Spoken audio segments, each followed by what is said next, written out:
기도드립니다. 아멘. 오늘 이 시간 우리에게 주신 말씀 먼저 함께 보도록 하겠습니다. 우리 사도행전 11장 22절에서 26절의 말씀입니다.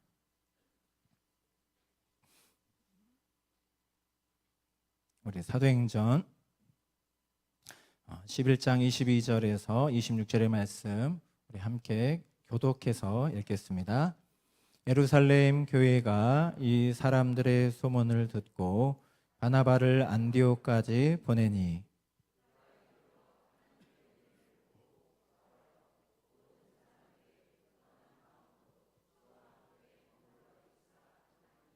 바나바는 착한 사람이요 성령과 믿음이 충만한 사람이라. 이에 큰 무리가 주께 더하여 지더라. 함께 읽겠습니다. 만남에 안디옥에 데리고 와서 둘이 교회에 1년간 모여 있어 큰 무리를 가르쳤고 제자들이 안디옥에서 비로소 그리스도인이라 일컬음을 받게 되었더라. 아멘. 오늘도 주님께서 우리에게 은혜 주실 줄로 믿습니다. 우리 옆에 있는 분에게 우리 한 번 더 인사할 때 강 같은 평화 누리세요 이렇게 축복하면서 인사하겠습니다.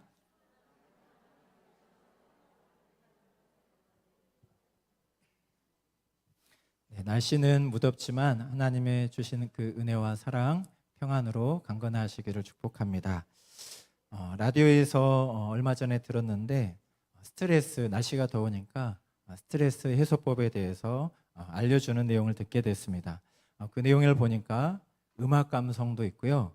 또 커피 마시기 그것도 있고 가벼운 산책도 스트레스가 해소되고 게임도 있었습니다.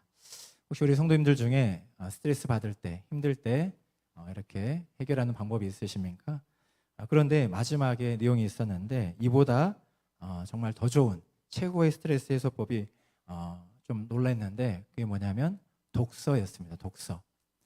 별로 이렇게 좋아하지 않으신데 운동이랑 이런 거, 음악 감상 이런 거 좀 이렇게 공감이 되는데 독서가 이렇게 스트레스 해소된다고? 보니까 그 6분만 독서해도 10분도 아니야. 6분만 독서해도 그 어느 연구팀이 이렇게 테스트를 했는데 68%의 스트레스가 감소되었다고 합니다. 제가 그래서 궁금해서 라디오에서 들었기 때문에 이거 정말 근거가 있는 말인가 한번 검색해 봤는데 보건복지부의 그 홈페이지에도 그 영국의 어느 연구팀 이렇게 밝히면서 연구 결과라고 하면서 소개되었습니다. 여러분 무더운 날씨지만 여러분 우리에게는 하나님의 말씀 성경이 있습니다. 네, 아멘이시죠? 깜짝 놀라시는데 성경이 있습니다, 여러분. 시원한 곳에서 하나님의 말씀을 읽는다는 거 얼마나 귀하고 아름답고 우리에게 유익한 것인지 우리의 영혼만 정말 강건해지는 것이 아니라 이게 보니까 건강에도 좋다라고 이 독서라는 게 좋다라고 하는데 이 하나님의 말씀을 가까이 하는 것이 얼마나 우리에게 은혜이고 복인지를 다시 한번 생각하게 됩니다. 주 안에서 강건한 여러분 되시기를 바랍니다. 제가 주일 예배 설교를 준비하면서 휴가 전에 알게 되었는데 이게 고민이 되더라고요. 어떤 말씀을 전해야 되나. 그래서 휴가 전부터 기도하면서 고민하면서 기도하고 이랬는데 오늘 본문의 말씀을 보게 됐고 본문에서 이 바나바라는 인물, 바나바라는 제자를 주목해서 살펴보게 되었습니다. 사도행전을 보게 되면 여러 인물들이 나오는데 아무래도 이제 바울도 있고 베드로도 있고 워낙 유명하고 위대한 인물들이 많기 때문에 이 바나바라는 인물을 생각할 때 우리는 마치 어쩌면 바울 뒤에 감추어진 그러한 인물처럼 보입니다. 흔히 우리가 말한 것처럼 주연보다는 조연과 같은 그러한 역할을 했다라고 할 수 있습니다. 근데 우리가 사도행전을 잘 들여다보고 오늘 또 본문을 살펴보게 되면 만약에 바나바가 없었다면 어떻게 됐을까? 과연 안디옥 교회는 존재했을까? 바나바의 사역은 가능했을까? 가능했다고 해도 교회에 공식적으로 인정받을 수 있었을까? 그것들을 우리가 생각해 보게 됩니다. 이렇게 보이지 않게 조용하게 너무나 중요한 역할을 감당했던 이 바나바를 살펴보게 될 때 이 바나바는 우리가 어쩌면 알고 있는 것처럼 숨어 계시지만 반드시 우리의 삶 가운데 역사하시는 성령 하나님처럼 겸손하게 주의를 감당했던 하나님의 사람이었습니다. 오늘 바나바를 중심으로, 오늘 본문을 중심으로 우리에게 들려주시는 주님의 음성을 함께 듣기를 원합니다. 오늘 설교 제목이 그래서 예수님을 생각나게 하는 사람이라고 했는데요. 우리 한번 같이 따라서 해보겠습니다. 예수님을 생각나게 하는 사람. 예수님을 생각나게 하는 사람. 네, 예수님을 생각나게 하는 사람은 어떤 사람인지 오늘 본문을 중심으로 또 바나바를 중심으로 함께 살펴보겠습니다. 초대교회 시대에 예루살렘 교회와 또 오늘 그 이후에 세워진 안디옥 교회를 살펴보게 되면 바나바가 있었다는 것은 굉장히 교회 안에 큰 축복이었고 하나님의 섭리였고 은혜였음을 알 수 있습니다. 또 바울의 인생과 바울의 사역을 볼 때 바나바를 만났다는 것, 또 바나바를 통해 도움을 받았다는 것은 큰 은혜였습니다. 오늘 오늘 본문에 바로 그러한 바나바를 소개하고 있는데 안디옥 교회의 부흥과 성장에 대한 그런 기록입니다. 한 교회가 어떻게 세워졌는지 그것을 기록하면서 한 인물을 주목하고 있다는 것은 그 인물이, 그 사람이 오늘 바나바가 얼마나 중요한 역할을 했고 얼마나 대단한 영향력이 있었는지를 우리에게 말해주고 있습니다. 또 어떻게 그가 그 중요한 일을 감당했고 어떻게 그 일들을 하나님 앞에서 잘 감당할 수 있었는지 우리에게 말해주는 것이죠. 그의 성품과 그의 영적인 면이 얼마나 성숙하고 훌륭했는지를 우리에게 말씀해주고 있습니다. 오늘도 주님 앞에서 주님의 자녀로 살아가고 또 이 세상 가운데 그리스도인으로 살아가는 저와 여러분들에게 오늘 말씀이 울림이 되고 도전이 되고 우리의 삶을 인도하는 귀한 말씀 되기를 소망합니다. 오늘 그것을 살펴볼 텐데요. 예수님을 생각나게 하는 사람은 어떤 사람일지 오늘 바나바의 일생을 통해 특별히 함께 살펴보고자 합니다. 우리 한번 따라서 다시 했으면 좋겠습니다. 첫 번째는 예수님의 성품을 품는 사람입니다. 누구의 성품을 품는 사람이요? 예수님의 성품을 우리가 품게 될 때 그렇게 살아갈 수가 있다는 것입니다. 영화 포스터를 하나 준비했는데 2019년에 개봉한 영화입니다. 바로 증인이라는 영화인데요. 정우성, 우리가 잘 아는 정우성 배우와 김양기 배우가 주연한 작품입니다. 변호사와 증인에 관한 이야기인데 한 변호사가 사고 현장을 목격한 그 증인을 찾았는데 그 현장을 목격한 유일한 목격자가 자폐를 가진, 그러니까 장애를 가진 학생이었습니다. 변호사에게는 증인의 증언이 반드시 필요했는데 이 학생을 만나보니까 장애가 있고 이렇게 자폐를 가지고 있었던 것이죠. 그런데 여러분 어떻습니까? 이 학생이 좀처럼 마음을 열지 않는 거예요. 도망다니고 피해 다니는 것입니다. 그러는 가운데 나중에 이 학생 어떻게든지 이렇게 마음을 열게 하고 설득한 이런 과정을 통해서 이 장애 학생의 마음이 열리게 되고 그 이후에 또 감동적인 이야기가 이렇게 전개되는데 그 두 사람이 만나는 상황 속에서 처음 이 학생이 마음을 열어가는 과정 속에서 이 학생이 변호사에게 했던 질문이 있습니다. 바로 앞에 준비했는데요. 어떤 질문이었냐면 당신은 좋은 사람입니까? 당신은 좋은 사람이냐라고 묻는 거예요. 지적으로 여러 가지 어려움이 있는 사람이었지만 자신을 혹시 이용하려는 나쁜 사람은 아닌지 두려운 마음으로 물었던 거예요. 당신은 좋은 사람입니까? 하고 물었던 것입니다. 여러분 이 영화 속에서 이 변호사는 이 학생의 증언을 받기 위해서는 이 학생의 어떻게 보면 마음을 먼저 어떻게 보면 열어야 했던 것입니다. 그 학생을 설득해야 했다는 것이죠. 어떤 부분이요? 자기가 나쁜 사람이 아니라 좋은 사람이라는 것을 어떻게든지 알게 하고 또 그것을 안심하고 마음을 열게 해야 했다는 것입니다. 시간이 지났지만 제가 어쩌다 이 영화를 보게 됐는데 어떤 영화인가 하고서 과거에 보게 됐는데 너무나 신기하게 이 내용보다는 이 질문이 가끔 생각이 납니다. 당신은 좋은 사람입니까? 왜 이 질문이 생각났을까요? 여러분 우리가 세상을 살아갈 때 하나님의 자녀로 살아가면서 하나님의 복음을 전하고 주님의 사랑을 전하길 원하지만 어떻습니까? 우리가 그렇게 정말 하나님의 자녀답게 살아가지 못할 때가 참 많이 있습니다. 그래서 우리가 만나는 사람들이 우리를 통해서 마음을 열어야 되는데 오히려 마음을 열기보다는 마음을 닫거나 어려움을 겪는 경우가 종종 있기 때문입니다. 나 때문에 마음을 여는 것이 아니라 우리의 가족들이, 우리의 이웃들이 마음이 닫히는 경우들이 참 많이 있다는 것입니다. 그래서 가끔씩 이렇게 저도 물어보는 것이죠. 당신은 좋은 사람입니까? 당신은 주님의 사람입니까? 당신은 믿음의 사람입니까? 그 질문들을 저도 스스로 이렇게 해보게 됩니다. 여러분, 우리가 착하고 선하게 살아가는 것, 좋은 사람으로 살아가는 것을 때로는 가볍게 생각합니다. 저는 이것이 우리가 배우고 또 가르치는 교리의 영향도 있다고 생각되는데요. 우리는 교회에서 배울 때 믿음으로 구원받는다. 너무나 중요한 교리라고 꼭 알아야 된다고, 믿음이 있어야 된다라고 강조해서 배우고 우리가 알고 있습니다. 그러다 보니까 우리도 자연스럽게 그렇다면 행함, 삶에 대해서는 굉장히 그렇게 제대로 살지 않아도 괜찮은 것처럼 착각할 때가 있다는 것이죠. 믿음도 중요하지만 우리의 행위도 중요하고 삶도 중요한 것입니다. 왜 그러냐면 제가 이거를 교리 부분을 지적했기 때문에 교리로 여러분에게 설명을 드리면 믿음은 구원의 조건입니다. 그런데 우리의 행함과 삶과 아름다운 선행은 구원의 결과인 거예요. 뭐라고요? 구원의 결과예요.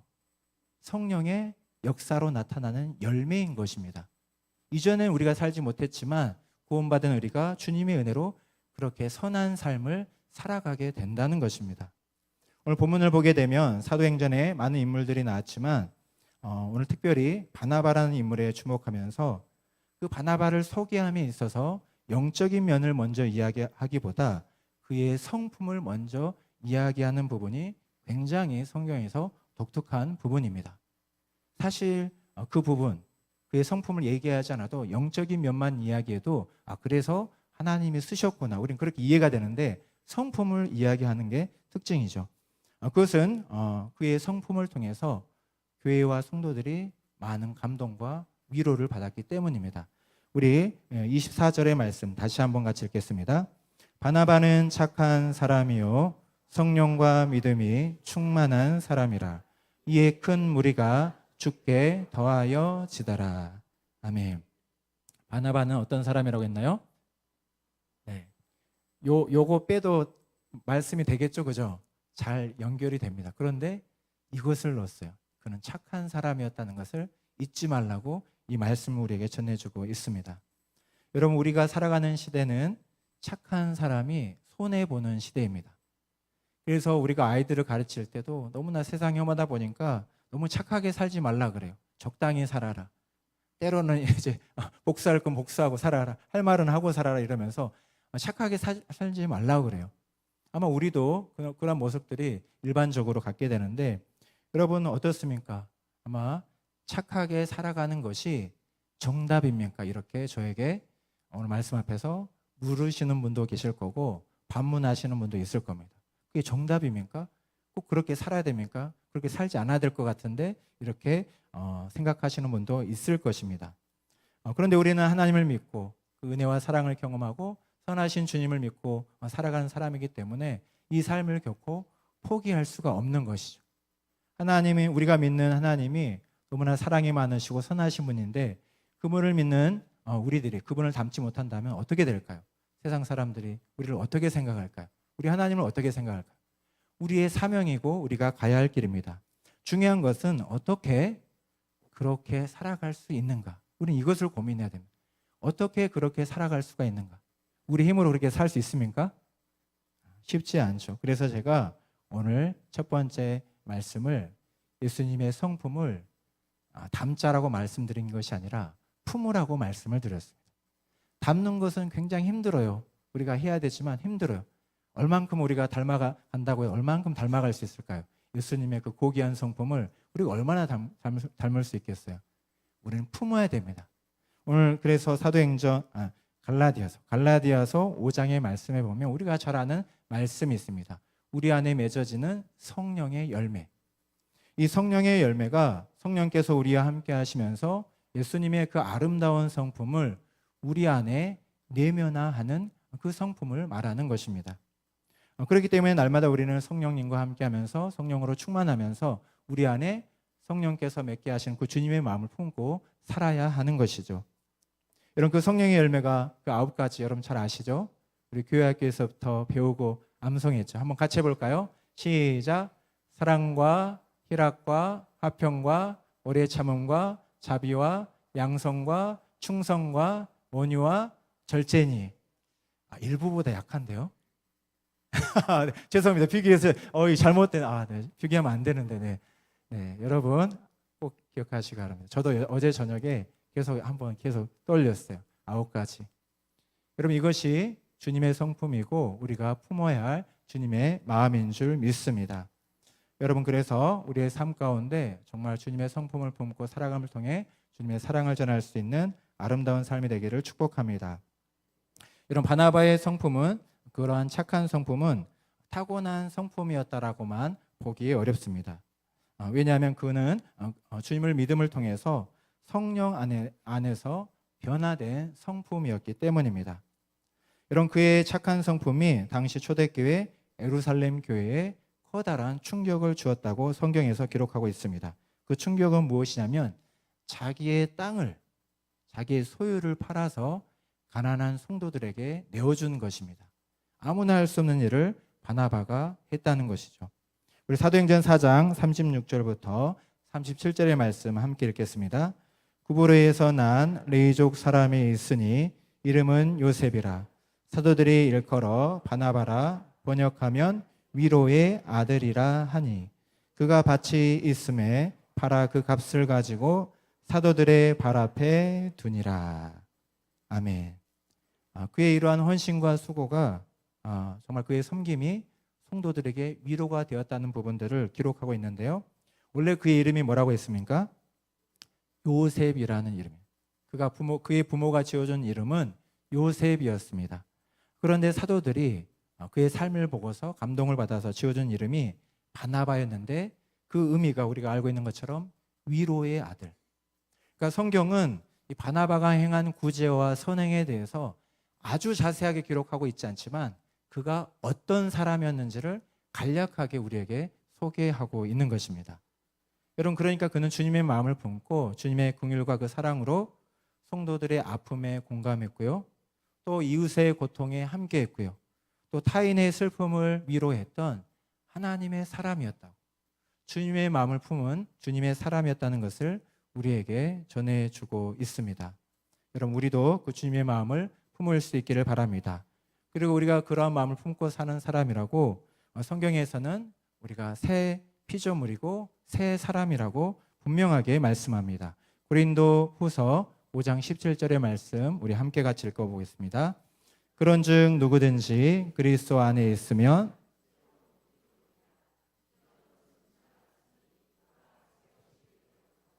아멘.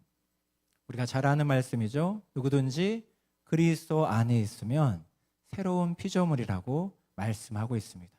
이전에 나는 주님 앞에, 그 십자가 앞에 내려놓고 우린 주님의 자녀로서 주님의 마음 품고 살아야 하는 그런 존재라고 말씀하고 있습니다. 여러분, 그렇게 주님 앞에 존귀한 주님의 자녀로 살아갈 수 있기를 바랍니다. 그리고 바나바의 착한 성품이 알려지게 된 결정적인 사건이 있었는데요. 그것은 당시 초대교회 예루살렘 교회와 바울의 관계 안에서 그 사이에 중재 역할을 했던 부분입니다. 이것이 바울에게도 그렇고 교회 역사에도 매우 중요한 부분이고 오늘 본문에서도 아주 중요하게 다루고 있는데요. 사도행전에서 중요하게 다루고 있는데 그 부분들을 우리가 살펴볼 때 바나바의 역할이 있었기 때문에 바울의 사역이 교회 가운데 공식적으로 인정이 됐다는 것을 알 수 있습니다. 우리 9장 26절부터 우리 27절의 말씀 우리 한 번 더 같이 읽겠습니다. 사울이 예루살렘에 가서 제자들을 사귀고자 하나 다 두려워하여 그가 제자됨을 믿지 아니하니 바나바가 데리고 사도들에게 가서 그가 길에서 어떻게 주를 보았는지와 주께서 그에게 말씀하신 일과 다메섹에서 그가 어떻게 예수의 이름으로 담대히 말하야 했는지를 전하니라. 아멘. 여러분 26절에 보면 사귀고자 했다고 했습니다. 누가 누구를 사귀고자 한 겁니까? 사울이. 주님을 만나게 된 사울이 자기도 부활하신 예수님을 만났다라고 제자들, 예루살렘 교회의 지도자였던 제자들을 사귀고자 했다는 것입니다. 그 사귀고자 했던 노력이 오늘 본문의 그 원어를 살펴보니까 미완료 시제로 기록이 되어 있어요. 이것은 뭐냐면 한 번 시도한 것이 아니라 계속해서, 그러니까 나 은혜 받아서 나 혼자 알아서 이렇게 사역한 것이 아니라 주님의 교회 앞에 그것에 대해서, 내가 만난 주님에 대해서 어떻게 내가 알게 된 복음에 대해서 다시 한번 그 사도들과 그 안에서 교제하기 위해서 계속해서 사귀고자 시도했다는 것입니다. 그런데 제자들의 반응이 그 사울의 과거를 알고 있었기 때문에 오늘 본문에서도 이야기하고 있는 것처럼 어떻게 했죠? 두려워했다. 그 사울을 가까이 하는 거, 주님을 만났다라고 아무리 얘기해도 그것을 받아주질 않았다는 거예요. 멀리하고 피했다는 것입니다. 그런데 그 사이에서 중재 역할을 감당했던 사람이 누구라고요? 바나바라. 바울의 친구도 아닌데 이 역할을, 그 힘든 역할을 이 바나바가, 그리고 우리는 여러 가지를 생각할 수 있는데 바나바가 얼마나 사도들에게 신뢰받는 사람이었는지, 또 이 역할을 감당하기 위해서 얼마나 기도했을지를 우리가 상상해 보게 됩니다. 주님께서 원하시고 기뻐하신 일이라고 생각해서 그 일들을 헌신하면서 사도들을 설득하고 바울 가운데 역사하시고 만나주시고, 또 그래서 바울이 회심하게 된 그 놀라운 이야기들을 바울의 입으로 얘기했을 때 안 믿으니까, 안 받아들여지니까, 안 만나주니까 바나바가 그 중간에서 그 역할을 감당했다는 것입니다. 사진으로 그래서 한번 준비했는데요. 한번 보시면 모자 쓰고 있는 사람으로 좀 묘사가 됐는데 머리가 없는 사람이 누굴까요? 네, 바울이겠죠. 네, 그래서 사도들에게 지금 정말 자기가 뭔가 보증한다고 이렇게 하면서 설득하고 있는 그런 모습을 그린 그림입니다. 여러분 당시에 우리 바울을 바라봤던 예루살렘 교회의 분위기, 바울의 회심에 대한 이야기를 들었음에도 불구하고 사도들이 대했던 그 태도, 그것을 우리가 생각하면 바나바의 중재 역할이 얼마나 중요했는지, 바울이, 우리가 알고 있는 그 바울이 되기 위해서 그 이후에 주님의 사역을 마음껏 이방인 선교에 대해서 펼쳐갈 수 있도록, 또 그 사역이 개인의 사역이 되지 않고 교회의 역사가 될 수 있도록 공식적으로 인정받을 수 있는 사역이 되고, 오늘도 우리에게 성경을 통해 전해지고 세계 선교 역사에 기록되는 그 일들이 될 수 있도록 그 중재 역할을 한 사람이 바나바였다는 것입니다. 그 역할이 결코 작지가 않았다는 것을 성경은 우리에게 기록하고 전해주고 있습니다. 여러분, 우리가 살아가는 시대를 돌아보게 되면 분열과 갈등의 시대죠. 서로 편을 나누고 힘겨루게 하는 시대를 우리가 살아가고 있습니다. 이런 시대를 우리가 살아가게 될 때 저는 본문의 말씀을 이렇게 준비하면서 이 시대에 필요한 사람은 바나바와 같은 사람이구나. 서로 그 갈등 사이에서, 그 다툼 사이에서 그 관계를 중재할 수 있고 주님의 평화를 만들어낼 수 있는 주님의 사람, 이것은 주님의 사람만이 할 수 있는 것이구나, 그런 생각들을 다시 한번 해보게 되었습니다. 여러분, 우리도 주님의 마음을 품고 그 사랑을 품고 정말 가정에서나 또 교회에서나 우리의 일터에서나 우리가 살아가는 이 세상 속에서 여러분 그 역할을 감당할 수 있는 평화의 사람으로, 피스메이커로 살아갈 수 있는 우리 모두가 될 수 있기를 주의 이름으로 축복합니다. 여러분, 두 번째는 우리가 예수님을 생각나게 하는 사람, 어떤 사람일지 바나바를 통해 또 한번 살펴보게 되면 예수님의 능력으로 사는 사람입니다. 한번 다시 따라하겠습니다. 예수님의 능력으로 사는 사람입니다. 여러분, 바나바의 착한 성품은 하나님과의 관계 안에서 설명돼야 됩니다. 그의 성품은 그냥 타고난 거야, 이렇게 바라볼 것이 아니라 우리가 조금 전에도 살펴봤던 것처럼 성령의 열매, 그가 주님을 믿고 성령 안에서 변화된 성품이었다는 것을 생각하면서 그가 정말 주님 안에서 변화된 사람이고 선한 삶을 살았다는 것을 우리는 기억해야 합니다. 그래서 성경은 그가 착한 사람이었다라고 그것만 강조하는 것이 아니라 이어서 그가 얼마나 영적으로 충만한 사람이었는지를 말씀합니다. 바로 성령과 믿음이 충만했다. 그러니까 그의 선한 삶은, 그의 착한 성품은, 그의 아름다운 모습은 하나님과의 관계에서 설명되어야 한다는 것입니다. 여러분, 그의 충만한 삶을 통해서, 그의 충만한 영성을 통해서, 믿음 충만하고 성령 충만한 삶을 통해서 안디옥 교회 안에 놀라운 하나님의 은혜가 임했습니다. 정말 모든 교회들이 꿈꾸는 영적인 부흥과 성장이 교회 안에 나타나게 되었는데요. 우리가 이것을 두 가지 측면으로 살펴볼 수 있는데, 첫 번째는 교회 안에서의 영향력, 그 부분이고, 두 번째는 교회 밖 세상에서의 영향력이 둘 다 오늘 본문에 나타나고 있습니다. 첫 번째, 교회 안에서의 영향력은 바나바의 섬김 그리고 말씀 사역을 통해서 놀라운 영적인 부흥이 일어났다라고 말씀하고 있습니다. 그가 안디옥으로 파송받았을 때 우리는 그 바나바가 어떤 사람이었는지를 우리가 오늘 본문을 통해서도 알 수 있지만, 사도들이 봤을 때 사도들의 입장에서 얼마나 신뢰하고 안심하고 맡길 수 있는 사람이 바나바였다는 것을 알 수 있습니다. 교회를 세우는 일에 있어서 본인들이 양육하고 훈련한 바나바를 보낸 거예요. 사도들이 가장 믿고 신뢰하는 성숙한 사람이 바나바였을 거라는 것을 우리가 상상해 보게 됩니다. 그래서 이 바나바가 이 안디옥 교회를 세우면서 섬기며 나아갈 때 바울을 데려와서 1년 동안 열심히 하나님의 말씀을 가르쳐서 함께 교회를 세워갔던 것을 보게 됩니다. 우리 11장 24절의 말씀 우리 한 번 더 같이 읽어보겠습니다. 바나바는 착한 사람이요 성령과 믿음이 충만한 사람이라. 이에 큰 무리가 주께 더하여지더라. 아멘. 큰 무리가 주께 더하여졌다는 부흥의 역사가 일어나고 있습니다. 근데 우리가 이 부흥을 생각하게 될 때 항상 기억해야 될 것이 뭐냐면, 중요한 게 뭐냐면, 우리가 찬양으로 고백하는 것처럼 하나님의 부흥은 다른 사람이 아니라 바로 나로부터 시작된다는 이 사실을 항상 중요하게 여겨야 됩니다. 바나바처럼 성령 충만하고 바나바처럼 믿음으로 충만한 나로부터 시작되기를 누가 원하신다고요? 하나님이 원하지. 옆 사람을 통해 일어나길 원하시는 것이 아니라 하나님이 택하시고 부르신 저와 여러분들을 통해 일어나기를 원한다는 것입니다. 왜 이 부분이 중요하냐면, 우리는 어떻습니까? 항상 부흥 얘기는 하지만 그 부흥을 위해서 우리가 헌신합니까? 기도합니까? 전도합니까? 말은 우리가 때로는 편하게 할 수 있는데, 그 부흥의 현장에 하나님이 이루어 가신 그 부흥을 위해서 내가 기도하거나 전도하거나 헌신하는 데는 우리가 소홀히 할 때가 참 많이 있다는 것입니다. 그렇다면 우리가 반드시 짚고 넘어가야 될 것이, 정말 그런 사람은, 말로만 부흥을 말한 사람은 정말 부흥을 꿈꾸고 있는 걸까요? 부흥을 갈망하고 있을까요? 여러분 어떻게 생각하십니까? 만약에 누가 부흥 열심히 우리 교회 부흥하면 좋겠다 얘기하는데 부흥에 필요한 그런 자리에는 안 보여. 여러분 어떻게 생각해요? 정말 이 사람은 부흥을 기대하고 있구나, 꿈꾸고 있구나, 그렇게 신뢰가 갑니까? 아니죠. 누구나 말은 다 할 수 있습니다. 중요한 것은 하나님께서 일으키시는 그 부흥의 현장에 저와 여러분이 있어야 한다는 것입니다.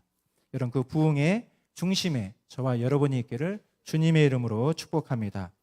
우리가 먼저 말씀으로 충만하고요, 우리가 먼저 은혜로 충만하고요, 우리가 먼저 성령으로 충만하면 그 은혜는 내게도 기쁨이 되지만 흘러 넘치게 됩니다.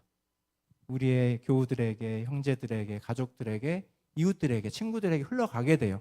너무 기쁘고 감격스러워서 하나님 주신 그 은혜가 너무 커서 너무나 그 찬송과 그 은혜 가운데서 그 사랑이 흘러가게 되어 있습니다. 그렇기 때문에 중요한 것은 내가 먼저 주님 앞에 서는 것이고, 내가 먼저 주님 앞에 충만한 그러한 사람으로 살아가는 것임을 여러분 꼭 기억할 수 있기 바랍니다.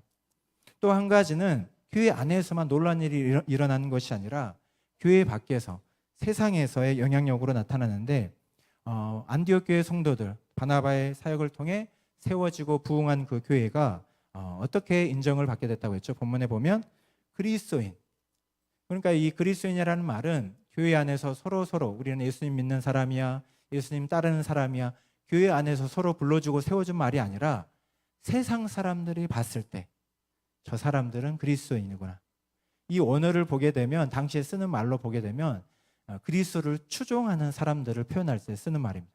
누구를 추종한다고요?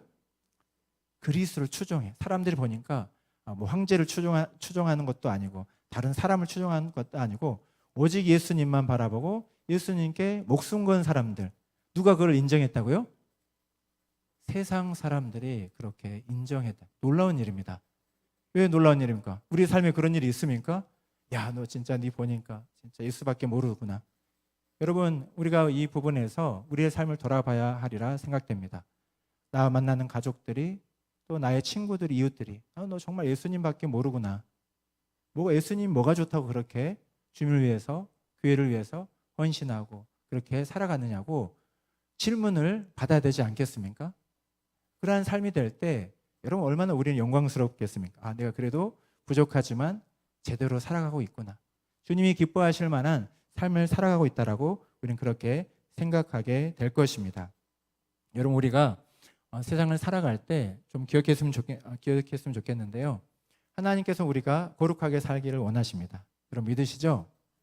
그런데 우리가 착각하는 게 있는데, 거룩하게 산다는 것은 세상에서 구별되는 삶이지 세상에서 구분되어서 세상과 단절되는 삶이 아닙니다. 항상 우리 한국교회는 이 부분들을 아주 정말 크게 놓치고 있는 부분 같아요. 오히려 주님께서는 우리에게 세상 속에 들어가서 세상의 빛이 되라고 하시고 소금이 되라고 하셨는데, 그냥 세상과 분리해서 담을 쌓는 게 신앙생활 잘하는 걸로 그렇게 알고 살아갈 때가 많다는 것이죠. 그럼 어떻게 우리를 통해서 그들이 주님을 알고 주님께 나오겠습니까? 불가능한 일이거든요. 여러분, 담을 쌓는 것은 가장 쉬운 방법입니다. 가장 쉬운 신앙생활이에요. 그냥 안 믿는 사람 그냥 멀리하고 이렇게 사는 거 제일 쉬운 일이에요. 가장 어려운 일은요, 그들과 함께 어울리면서, 같은 믿음은 아니지만 그들이 주님 앞에 돌아오기를 바라면서 함께 어울리면서 사랑하고 섬기고 기도하면서 그들과 함께하는 것이 더 어려운 일입니다. 여러분, 우리 주님께서 우리에게 무엇을 원하시는지, 세상 속에 나아가 하나님께서는 우리가 구별되어 거룩하게 살기를 원하시지만 세상과 담을 쌓고 어둠 속에 죽어가는 영혼들을 방치하고 모른 척하기를 하나님께서는 원치 않으신다는 것을 여러분 분명히 깨달을 수 있기를 주의 이름으로 축복합니다. 그래서 정말 주님의 마음을 품고 주님의 능력으로 세상 가운데 복음의 빛을 비추는 아름다운 삶을 살아가는 저와 여러분 되시기를 바랍니다. 말씀을 마무리하려고 합니다. 여러분, 우리의 삶이 얼마나 소중합니까? 하나님께서 얼마나 사랑하셨으면 세상의 수많은 사람들 중에서 저와 여러분이 뭐라고 자녀로 삼아주시고 예수 그리스도의 그 십자가의 피로써 구원하셔서 존귀한 하나님의 자녀가 되게 하셨습니다. 그 은혜를 받은 우리들이 우리의 삶을 대충대충 적당히 사는 것은 너무 안타까운 일인 거죠. 하나님의 은혜를 값비싼 은혜로 받는 것이 아니라 값싼 은혜로 받는 것입니다. 여러분, 우리의 믿음으로 우리의 삶을 아름답게 세움을 통해서 우리의 삶을 통해 많은 영혼들이 주님을 알게 되고 주님 앞에 나오게 되는 아름다운 역사들이 나타나기를 주님의 이름으로 축복합니다. 이 시간 우리 말씀을 기억하면서 함께 이 찬양으로 고백하며 나가겠습니다. 우리 찬송가 89장 샤론의 꽃 예수 함께 찬양하겠습니다.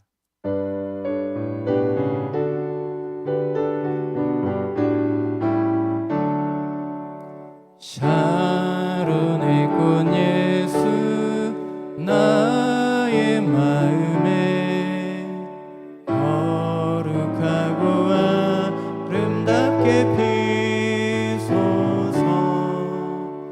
내 생명이 참 사랑의 향기로 한 대마다 풍겨나게 하소서.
앞에 엎드려 경배하며 영광 돌릴 때까지 예수 샤론의 꽃 나의 맘의 사랑으로 비소서. 아멘. 지금 우리 말씀을 기억하며 함께 주님 앞에 기억하기를 원합니다. 주님의 마음을 품는 우리가 되게 해달라고, 주님의 성품 우리의 마음에 품게 하여 주셔서 그 주님의 긍휼과 사랑으로 우리가 만나는 사람들에게 흘려보내게 하시고, 내가 받은 사랑 거저 받았사오니 만나는 모든 사람들에게 주님의 사랑을 전하는 주님의 사람들로 살아갈 수 있도록, 아버지 우리 힘으로 살아갈 수 없으니 성령의 능력으로 그 강한 팔로 오늘도 붙잡아 주시고 함께 해 주셔서 우리가 받는 모든 땅마다 주님의 영광이 나타나고 하나님의 나라가 임하게 되는 놀란 역사가 있도록 우리 주 한번 부르고 함께 같이 기도하겠습니다. 주여.